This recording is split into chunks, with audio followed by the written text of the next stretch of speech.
कहा, उसकी उदारता बिना कुछ नहीं। शिव महापुराण की कथा कर रही, आपका विश्वास, आपकी दृढ़ता, आप परमात्मा की ओर जाइए, उसको नमन मिले। ब्रह्मा जी कह रहे हैं, महाराज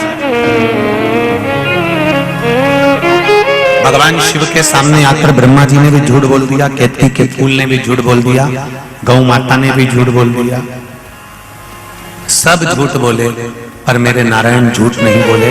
मेरे नारायण ने सत्य कहा कि मुझे भगवान शिव के चरण नहीं मिले, तो भगवान शंकर ने कह दिया कि हे नारायण, आपने सत्य कहा है, इसलिए आपका नाम सत्य नारायण होगा। पूरी सृष्टि में आपकी पूजन होगी और लोग आपकी पूजन कर कर फल प्राप्त करेंगे। आपकी पूजन कर कर फल प्राप्त करेंगे। सत्यनारायण भगवान का जय जयकार हुआ। बोल सत्यनारायण भगवान की। भगवान सत्यनारायण के रूप में पूजाए क्योंकि उन्होंने सत्य बोल।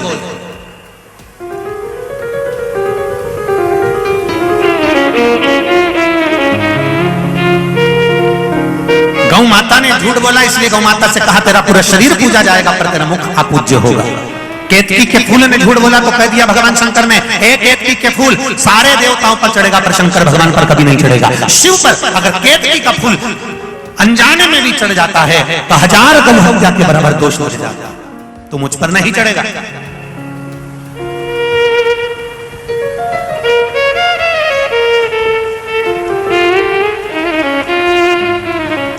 ब्रह्मा जी ने झूठ बोला तो उनका सिर कटा, कटा हुआ सिर बट का पेड़ बना।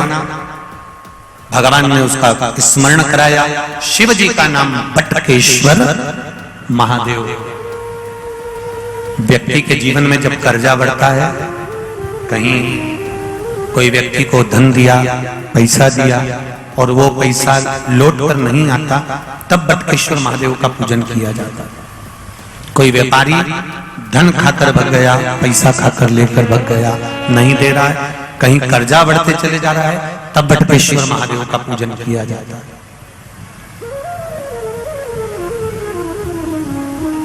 भगवान शिव का बड़ के पेड़ के नीचे पूजन, बटकेश्वर महादेव का स्मरण। हम तो आपसे भी कहेंगे, अगर आपको कभी ऐसा लगता है कि हमारा धन नहीं आ रहा है या पैसा अटक गया है, तो बड़ के पेड़ के नीचे अगर कोई शिव जी का मंदिर हो या बट वृक्ष के नीचे शिव मंदिर ना भी हो, बड़ का पेड़ भी अगर कहीं हो, तो एक लोटा जल बटकेश्वर महादेव के नाम से आप चढ़ाना प्रारंभ करो और बाबा से निवेदन करो। शिव कृपा अवश्य होगी और वो धन अपना वापिस अवश्य प्राप्त होगा। बटकेश्वर महादेव लक्ष्मी को वापिस लेकर आते हैं। ये बटकेश्वर महादेव का नियम, ये बटकेश्वर महादेव का नियम है कि वो धन संपदा को वापिस खींच कर लेकर आते हैं। कर्म करो, फल उस परमात्मा पर छोड़ो। जैसे ब्रह्मा जी ने फिर निवेदन करा, अब मुझसे गलती तो हो गई मुझसे गलती, आप बताओ कि सृष्टि का निर्माण कैसे करना है। भगवान शंकर ने अर्धनारेश्वर रूप का दर्शन दिया और आधा शिव आधा पार्वती का स्वरूप का दर्शन भगवान शंकर ने ब्रह्म जी को करा।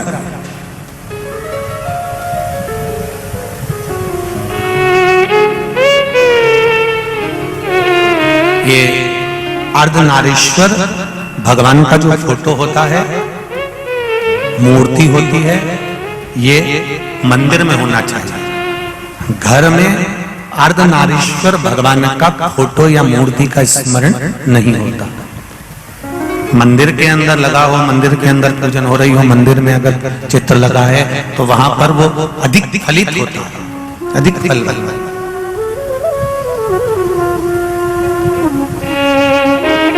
अर्धनारीश्वर भगवान का दर्शन दिया। ब्रह्मा जी ने दर्शन कर तब सृष्टि का निर्माण करना प्रारंभ करा। जंघा से मनु शत्रुपा को उत्पन्न कर उनकी सृष्टि का विस्तार किया, पर ब्रह्मा जी के मन में विश्वास अभी भी जागृत नहीं। अभी भी विश्वास रह गए। जैसे एक बार देवादिदेव महादेव माता पार्वती के साथ भ्रमण करने के लिए जा रहे हैं और घूमते घूमते घूमते घूमते विंध्याचल पर्वत पर भगवान शिव पहुंच गए। माता पार्वती उनके साथ में घूम रही है, भ्रमण के लिए निकली हुई हैं। तभी उसी समय पर माता पार्वती कुछ देर के लिए विंध्याचल पर्वत पर रुक गई। पार्वती जी रुकी, शिव जी ने कहा पार्वती चलो। पार्वती जी चलती नहीं, मुझे कुछ देर यहाँ पर बैठना है, मुझे कुछ देर यहाँ पर रुकना है। क्यों? बस मैं बैठना चाहता हूं।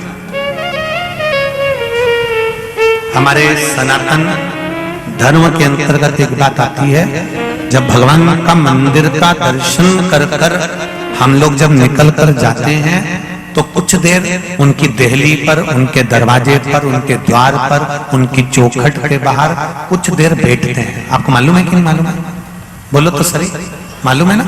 कुछ देर, एक क्षण के लिए बैठो, पर बैठो। कारण क्या होता है? क्या कारण हो जाता है कि जब हम भगवान के द्वार पर बैठते हैं और द्वार पर बैठकर हम भगवान का गुणगान करते हैं और भगवान की जब हम बड़ाई करते हैं कि मैंने शंकर भगवान का भजन किया, मेरे शिव जी ने मुझ पर बड़ी कृपा करी, मैंने राम जी का भजन करा, राम जी ने मुझ पर बड़ी कृपा करी, मैंने कृष्ण भगवान का भजन करा, भगवान कृष्ण ने मेरे ऊपर बड़ी कृपा करी। तो ये हम द्वार पर बैठकर जब बोलते हैं तो भगवान के जो द्वारपाल हैं अपने कानों से श्रवण करते हैं और सुनने के बाद में जब हम दरवाजा छोड़कर अपने घर के लिए जाते हैं तो भगवान शिव हो चाहे राम हो चाहे कृष्ण हो, जिस द्वार पर हम बैठे हैं वो देवता स्वयं अपने द्वारपालों से कहते हैं कि इसने मेरा गुणगान करा है, इसलिए इसके घर पर संपदा की कमी ना आए, तुम जाकर इसके यहाँ संपदा भर कर आए है। ये द्वार पर बैठने का फल है, ये द्वार पर बैठने का फल है।